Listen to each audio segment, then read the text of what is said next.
Well, here's another top 10, and this one is going to be on all the best post-movie SpongeBob episodes, so season 4 and beyond.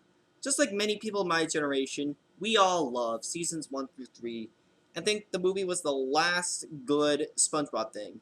And like many people, I am so right that I should just get a Nobel Prize for it. I am just that right. But what about the good episodes that came from season 4 and beyond? You know, that you're like, hey, maybe these writers actually know what they're doing.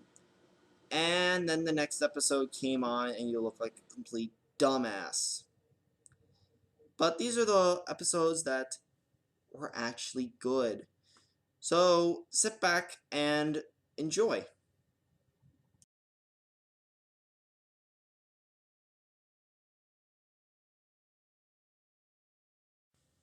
Breath of Fresh Squidward, I gotta say, is definitely a good breath of fresh air, actually.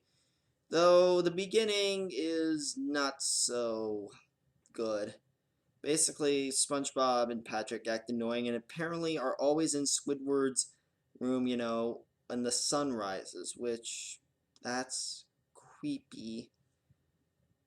And, Squidward decides, maybe I should get a security system because apparently every time he sees SpongeBob and Patrick, his happy gland, gets sick and, well, is not happy. So he gets an electric fence around his house, but apparently forgot to, give it a rubber doorknob because he gets electrocuted and he's all happy and, gay and so happy as SpongeBob and Patrick to the point where he basically starts to do stuff that they do. And when SpongeBob and Squidward are at work, um, well, Squidward is so happy that it creeps out the customers and even creeps out Mr. Krabs to the point where he just sends him into the kitchen, makes Krabby Patties, and, apparently Squidward's now also a fry cook, which, SpongeBob is starting to get pissed. He's like, get the fuck out, Squidward. This is my post, you big-nosed dick shit. And then Squidward makes a Krabby Patty with dimples, and it basically gives him the Employee of the Month award, which, ugh. And then Patrick hosts a of the Month award at his house, and SpongeBob's like, maybe this is just a step in the other direction. So what if he's Employee of the Month, and so what if he's pogo dancing with your best friend? And right when he says that, he's like, pogo dancing with your best friend? And he sees, Squidward enjoying pogo dancing with Patrick, and then SpongeBob just snaps. He snaps. He snaps a lot more than he did in Can You Spare a Dime. I mean, he just screams at Squidward. He is so pissed off. I mean, in Can You Spare a Dime, he was like very annoyed like Squidward, but this time he is pissed. He's so freaking PO'd. And then he tells Squidward to just get lost. And then Squidward goes home and again touches his doorknob, is getting electrocuted. And SpongeBob's like, maybe I should make out. Ah, did I just say that? Ugh. Make up with Squidward. And, he tries to shake his hands. SpongeBob also gets electrocuted. Patrick joins, he gets electrocuted. And then, the fence is fried. And they're all grouchy squid like. So, good episode. The only reason it's at number 10 is, like I said, the beginning. But the rest does make up for it. Just the ending, ignore the... Not the beginning. Just ignore the beginning.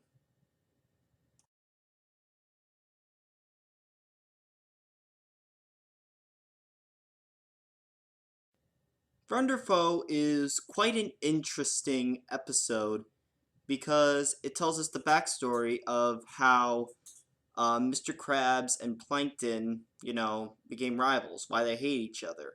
And it's not like those shitty ass rating trap specials like there are nowadays. It was, pretty good and even showed that Mr. Krabs was poor at a time in his childhood, though it does bear the question in the Krusty Krab train video why he seems so happy and looks rich and is dressed like Donald Duck, but I digress.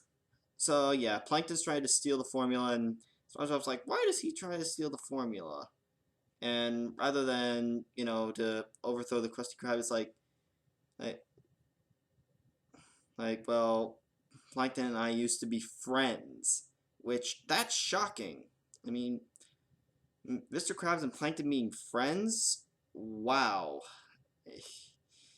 I mean, it's very unheard of. And then Mr. Krabs tells SpongeBob the story of, what happened. Basically, they were friends, ever since childbirth. But when they were in grade school, that's when things started spiraling out of control. They wanted to, open up their own restaurant because, well, they saw this one guy. He had his own, fast food restaurant, and all the kids loved him. And they were like, maybe we should be cool and open our own restaurant. They opened it in a dump, which, yeah, not the best place to open. And Mr. Krabs described Plankton as not giving a shit for the customers and, like, barnacles the customers. And he's like, no! And then, they fight over the recipe and, that's the end. Then Plankton basically tells the same story except says that Mr. Krabs was the one that didn't give a shit about the customers. But then Karen comes in, and apparently she was a surveillance camera at one time, which, they do kind of stretch that, considering she then follows them to school, which, that's fine, I guess.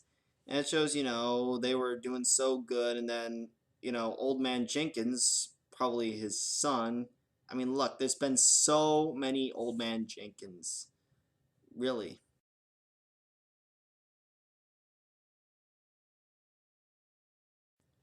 So then they feed, Old Man Jenkins a burger, and it knocks him out, which, yeah, that's not good. And, Plankton's like, maybe I should redo the formula. And then they fight over the formula, and they do bust it.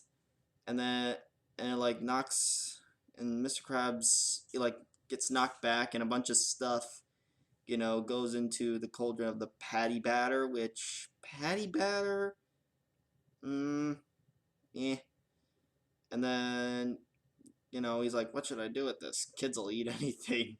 And this is Mr. Krabs as a kid saying this. Wow. He eats it, he's like, oh my god, this shit tastes so good. And then the next day at school, they're competing for whose burger tastes better. Plankton's chum or Mr. Krabs's, well, Krabby Patties. And then it turns out that, well, Mr. Krabs' patties taste better than Plankton's chum. Which, yeah, we all know that's true. And then Plankton's like, maybe we should be friends again, and, steals the formula, and him and Karen go running around with the formula, and the episode ends. Yeah, it's a pretty fine episode. I gotta give them credit. They definitely handled it pretty well. So, what's next?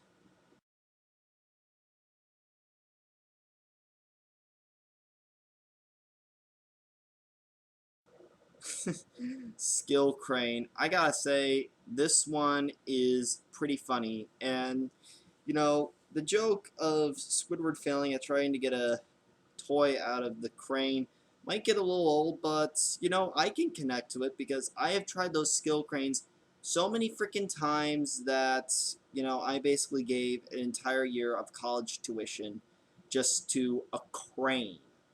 A toy crane. Yeah. So, yeah, Squidward. Yeah, Mr. Krabs gets this new skill crane because, well, of course, makes some money by ripping off people. And, Squidward tries it so many times, but he always fails. And SpongeBob does, every time he does it, he always gets a prize. And Squidward does it so much that he even gave up to the deed to his house. And then SpongeBob shows him the way to, how to do it. You close your eyes, and you be the crane. And it turns out that it works for Squidward, and he won a bear, and then he goes, bragging to everyone, I'm a winner, I'm a winner, I'm a winner. And then it gets to the point where, SpongeBob's starting to get annoyed, which that's definitely a change, and I do kind of like to see that. I already explained that earlier. And, Squidward sees a real crane, it's like, maybe I should try it. And, even SpongeBob's like, no, don't do that. I don't think the same rules apply. And he's like, be the crane, be the crane. And he ends up knocking over an entire unfinished construction project, which is huge, which is basically made a strip mall. And then he's trying to like, don't be the crane, don't be the crane. And, ends up basically putting the crane in reverse and can't stop it. Everyone runs and eventually gets to the Krusty Krab and destroys it. And, because Squidward, got carried away with the crane, he gets in trouble for it. SpongeBob tries to save him, but apparently he can only pick up toys. Well, at least Squidward learned his lesson to not go too far with the crane. Yeah, so pretty good overall.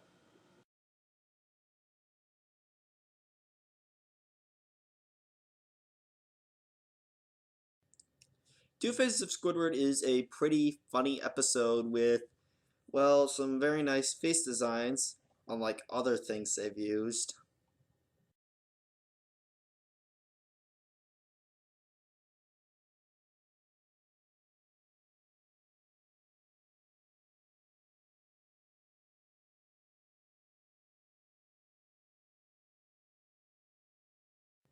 But besides that, it's, well, entertaining and, presents, something new.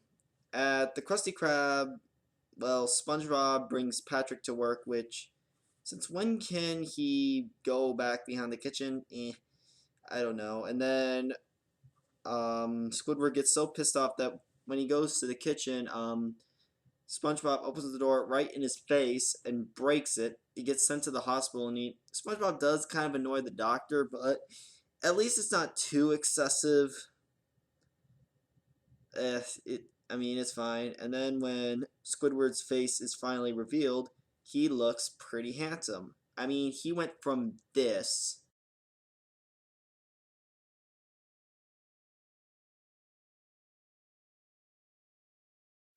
to this.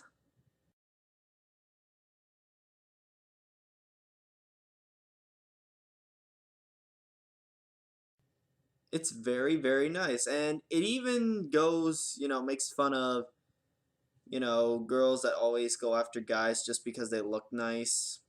Like Jonas Brothers, Justin Bieber, One Direction, Twilight. Oh, they're so sexy. Yeah, everything they do is shit. And, that's what starts happening to Squidward. I mean, even when he's playing the clarinet, usually everyone is like, oh my god, let's run away. But they're still with him. I mean, they even take his clarinet. They take all of Squidward's things just because he touched it. And even they won't even let him leave him alone when he's taking a bath. And he even goes as far to get help from SpongeBob, who does help get him out, and you get him safe in the Krusty Krab. And Mr. Krabs is like I think it's $2 to touch Squidward, and Squidward wants SpongeBob to um slam his face again just so he can get back to normal. And then Squidward goes from this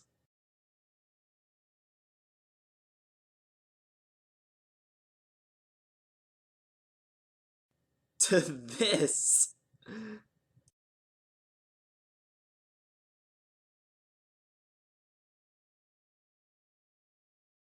I mean, he doesn't even look like a squid anymore. And also, because of how handsome Squidward is, it, cured a lot of people. An old woman in a wheelchair can walk, a blind man can see, and then a fish thinks he can fly, and then his shoe falls off, and that comes into play later.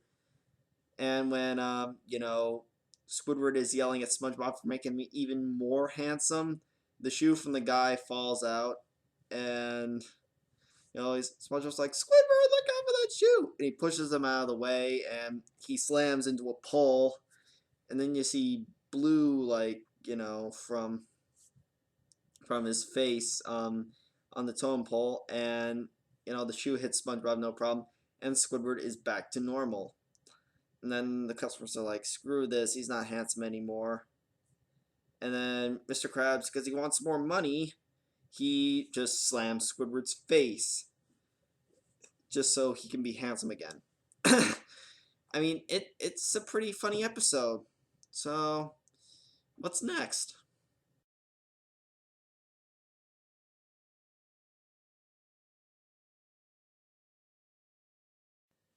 Goo Goo Gas presents us with something new for Plankton, a new plan. So how does he come up with this new plan? Well, you see, he's trying to steal the Krabby Patty formula one time, and he was disguised as a pepper shaker. He's like, to Mr. Krabs, how'd you find me? Next time, wear a disguise that doesn't have your um, initial on it, that being P, and then he gets launched back to the chum bucket, and Plankton's at the park wondering, how should I defeat Krabs? And then he sees a, mother, playing around with her baby, and it gets him the idea to turn Krabs into a baby. So he makes this stuff called Goo Goo Gas, and he sprays it on Mr. Krabs and turns him into a baby, but SpongeBob stops him, and SpongeBob doesn't know how to take care of baby Krabs, so he tries his best, and then Plankton comes back with the Goo Goo Gas to do it to SpongeBob, but the gas also gets on Mr. Krabs and turns Krabs back to normal. Now, the interesting thing is that when Krabs went from adult to baby, he went from having clothes to just having a diaper. But when it's the other way around, he's still in the diaper.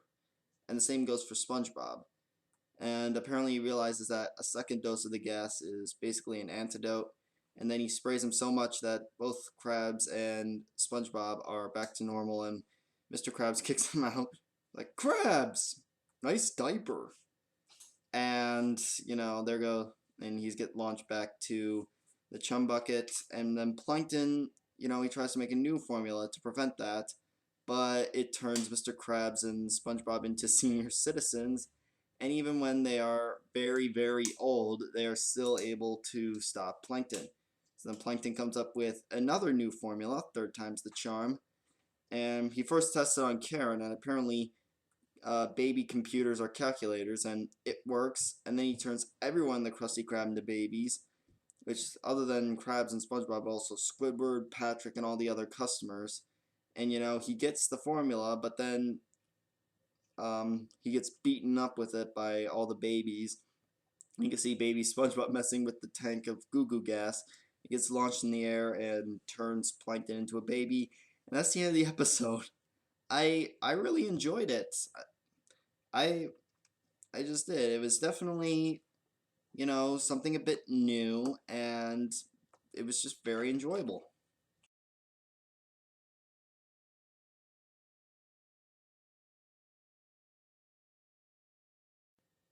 Have You Seen the Snail is gotta be one of my favorite SpongeBob specials of all time. Not saying I don't like, the other early ones, but this one is pretty good. Basically, it starts off with SpongeBob hauling a giant bag of snail food to his house, though I gotta say, in this special, Patrick is kind of forgetful. Like, he forgets some things, which can get annoying. I'll say that right off the bat. So, yeah.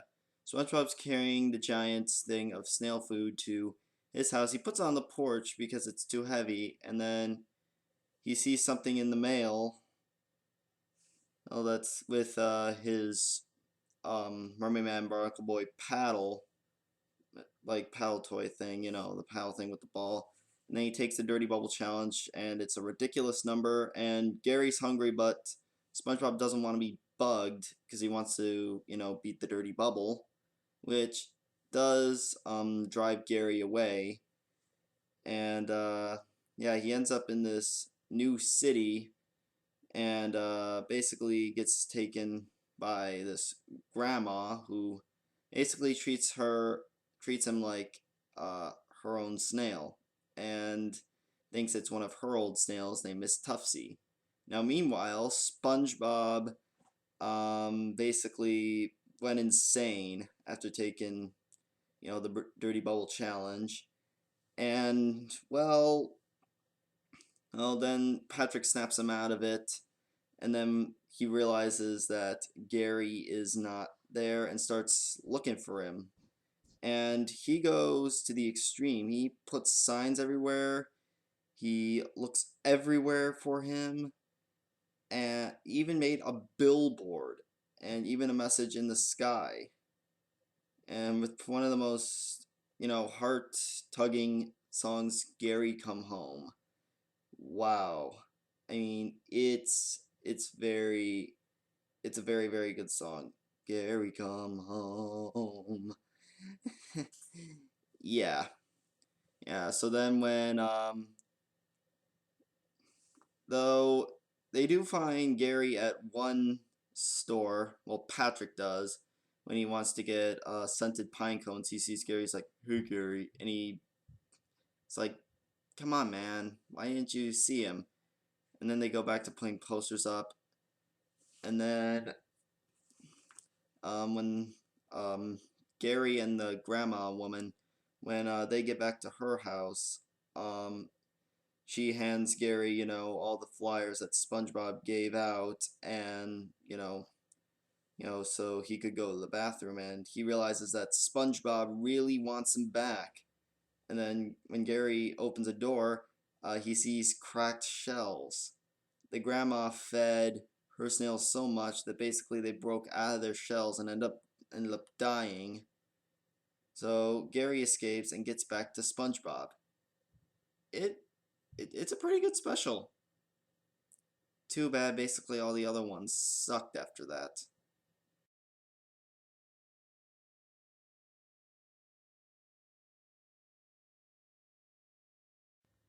I gotta say, Mrs. Puff You're Fired is a hilarious, hilarious episode. So what happens? Well, it starts off with a inspector guy, a school inspector guy named Mr. Fitz, who is, excuse me, at Mrs. Puff's boating school. Well, SpongeBob's the reason why he's there, because SpongeBob is the only one that has failed in Mrs. Puff's boating class. And when they go out for a driving test, SpongeBob fails, and because of it, Mrs. Puff gets fired. And she's so happy that he goes somewhere else. But who's gonna take Mrs. Puff's place? Well, this giant army shark guy takes her place, and he is very strict. It's like, first off, no talking in my class. Does that include he just grabs the kid and throws him out a door? No eating in my class is the second one, and he actually makes a kid eat in his class and just to throw him out the door. And SpongeBob is apparently the only one man enough to be in his class, and so he trains with the guy. Yeah, there are some, things that SpongeBob does wrong, like he gets stomped by a pebble, and yeah, it does kind of screw up, though he does get the hang of it when he's blindfolded, which that comes into play in, well, next part I'm going to talk about. And that is when he has his driving test with the military guy, and Mr. Fitz is there. And he gets some seatbelt and starting the engine right, but then when he says engage blindfold, he tells him you can't do it with a blindfold, and well, he only did good with a blindfold, and he makes him drive, he destroys the school, and he goes off the road, and he does hit Mrs. Puff, so she ends up in the car. When he tells SpongeBob to brake, he takes the brake out, which, yeah, a bit stupid, but kind of funny. I mean, he just said the brake. Then the military guy I'm gonna stop this thing. Tell my wife I love her. Come get some! And he just gets hit by the car. And then while he's going through Bikini Bottom, SpongeBob he finds Patrick. Hey, SpongeBob, sorry, Patrick, I can't stop the boat now. And then next thing you see SpongeBob being blinded by Patrick's pants, which are over his head. And he stops the boat and parallel parks very easily, which he did get down when he was blindfolded. If only parallel parking was that easy. Oh, man. But yeah, because of SpongeBob failing again, Mrs. Puff gets her job back and, she suffers more. At least the entire episode wasn't just Mrs. Puff suffering. So yeah, pretty good episode overall.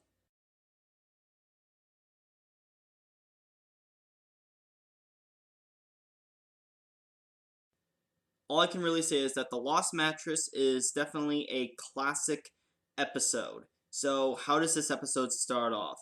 Well, we're first at the Krusty Krab. We see SpongeBob and Squidward at the door waiting for Mr. Krabs to unlock it, and Mr. Krabs is a bit late, and he's in a bit of a bad mood because his back really hurts because of how shitty his mattress is. So, what do our heroes do? Well, SpongeBob and Patrick decide to go out and get Mr. Krabs a new mattress. Squidward opts out because, well, it's Squidward. Excuse me again. So, they go out shopping, and they do find the perfect mattress for Mr. Krabs, and they even make him a card, which even Squidward signs. So then that night, when Mr. Krabs goes to bed, he will be greeted by a good mattress that isn't shit. So they wake up and surprise him, and Squidward says it was all my idea, and Mr. Krabs gets pissed off because apparently all his money was under that mattress. He never put it in a bank, and it causes him to go into a coma. And because of it, SpongeBob and Patrick have to go there. You have to go get Mr. Krabs' mattress, which was hauled away to the dump.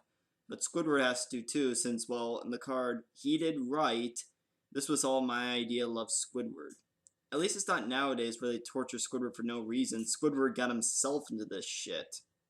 So yeah, they go to the dump and, well, the mattress is kind of being occupied by a giant worm. So they try everything to get the worm away, and it ends up with Squidward getting beaten up, which nowadays is shit, but back then, I thought that was fucking funny. Maybe some people think it's cruel, but I thought it was funny. And plus it was SpongeBob and Patrick screwing up, but in a funny way. Does that make sense? I don't know. But yeah, apparently the hospital keeps moving Mr. Krabs because he has no insurance and he's always getting in the way, to the point where they basically just let him roll down the hill that the hospital mysteriously is on. And when it's morning, Mr. Krabs rolls to the dump and breaks through the fence. Breaks through the fence, gets to his mattress, and even, gets rid of the worm, which then ends up in Squidward's hands and chases him. It's a funny episode. I was very entertained by it. If only all of them were nowadays.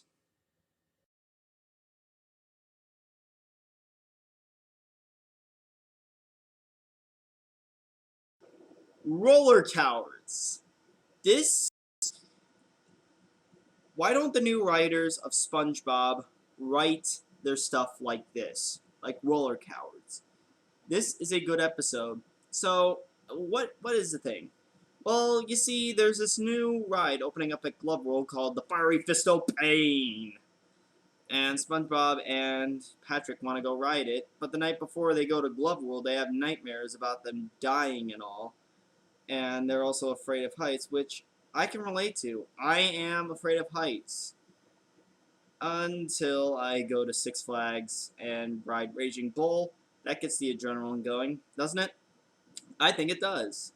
So So yeah, when they go into Glove World, they are both scared, and they even try to avoid the ride, which, you know, they do a pretty successful job. I mean, they at first they pretend to forget their tickets. They go on a baby ride called the Mitten, and they keep going to the bathroom and eating ice cream.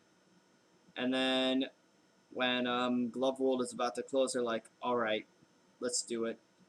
And basically, one of the things that this will cause the ride.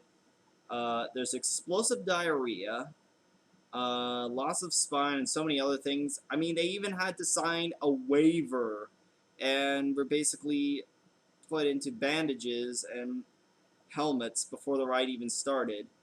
And at first, the ride seems to break down, so they won't be going on the ride. But then all of a sudden, it works, and they go.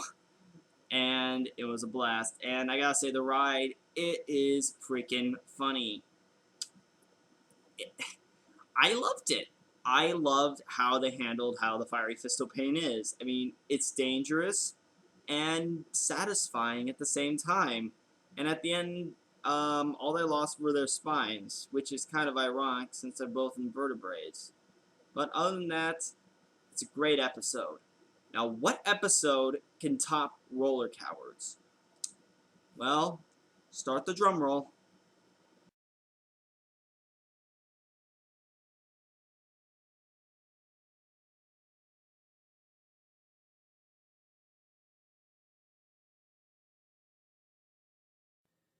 Atlantis SquarePantis is so great, and it's totally not the #1 best post-movie SpongeBob episode.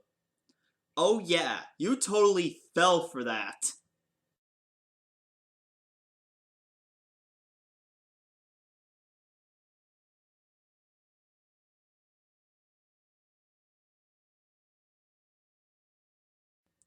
In case you're wondering, I do find Atlantis SquarePantis to be a complete pile of dog shit. But let's see what we have. SquidBob TentaclePants. This is a great, great episode. So, what happens? Well, it starts off with Squidward and SpongeBob doing their daily morning routines, and Squidward is practicing for his clarinet recital that he has the night after. And he even practices when both are going to work. And then SpongeBob sees Sandy, and Sandy has this new invention, which she abuses nowadays, which can transport matter in the blink of an eye. And she even tests it on an apple, which ends up on Mrs. Puff's desk.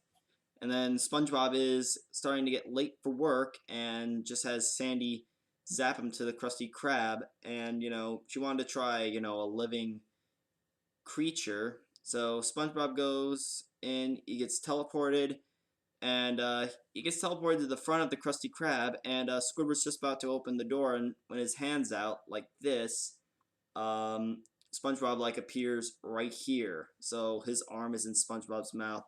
I, hi, ah, and it causes Sandy's machine to malfunction, and Squidward and SpongeBob get teleported back, and they're now fused together. And yeah, it's pretty funny. And now they have to deal with, you know, being, you know, stuck together. I mean, it's so bad they can't even go to bed because they can't work either. So yeah, it's a really big hassle, and Sandy is working on her gun that will separate them, called the molecular separator ray, though it's not ready yet. So yeah, she's got to hurry. And in the meantime, well, they can't sleep. And then the next night, Squidward is supposed to go on. So, and Sandy's not there, so he puts on like a cloak thing. And SpongeBob did inspire him to still keep doing the concert, because otherwise he would have just wimped out because he looks like a freak. But the cape thing rips off when it goes over a screw, and everyone is so amazed about SquidBob TentaclePants of how he looks. It's like, wow, sorry, I had to do that. And then Sandy comes in, separates the two, and Squidward keeps playing his clarinet, and everyone realizes he sucks. Yeah, just like, yeah, basically if Squidward isn't something like, especially being handsome, no one is going to like him normal. So then everyone leaves, and Squidward wants to be fused with SpongeBob again, but it causes him to get fused with um, a bunch of the main characters into this.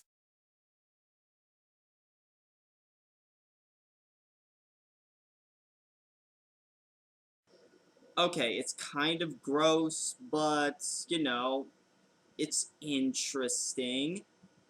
So yeah, that is my top 10 best post-movie slash season 4 and beyond SpongeBob episodes.